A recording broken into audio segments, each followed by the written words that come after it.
Unit 10, 4%, and starts with Feather Cape, Hawaiian work. And if you remember, it was full of mana, and the Hawaiians believed that mana was a kind of spiritual power.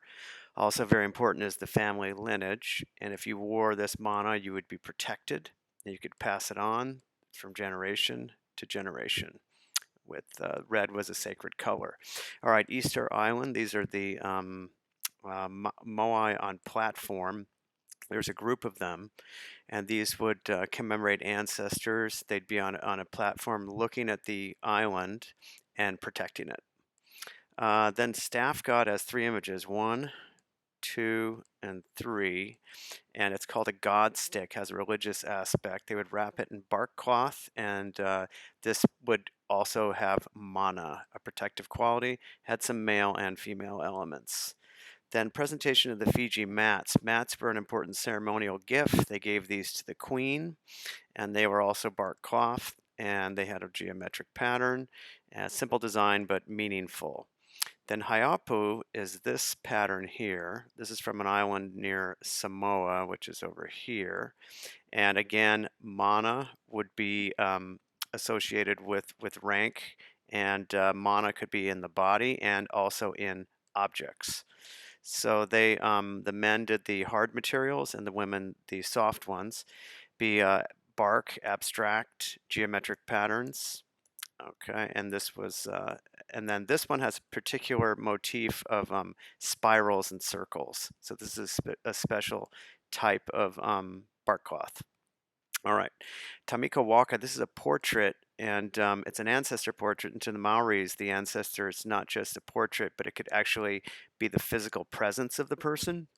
So you take great care of it, and he's a great man in their culture, and he's got marks of mana, and that's Tamika Walker, and it's painted by a European artist, so it's naturalism and Renaissance style of a Maori man. All right, navigation chart. That was this would help. It was a memory aid, and this told them the currents and the waves and the islands, and it was a memory aid. They would leave it on the beach, and it would help them navigate throughout the Pacific. Female deity is a stylized human figure of wood. And in this culture, the local deity would live in the statue, and they would use this at rituals and ceremonies. And it was admired by 20th century artists like this Italian one here, very stylized form, way ahead of the moderns. Okay, Nan Madol is a engineering feat of buildings, and it's a complex of buildings made out of no mortar, just volcanic rock. And it was a burial center, administrative center, a ritual center, and an engineering marvel. Then we have a couple of in New Guinea, is near here, this island here in New Guinea. We have Mask, Book Mask, and this one, again, you need to know the context, the ritual, the dance. This has something to do with ancestors and the supernatural and flight and a connection to a higher realm.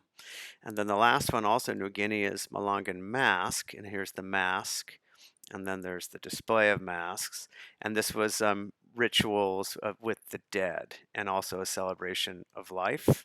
And this would be originally in a canoe, which is a symbol of a departure. And all right, that is Pacific.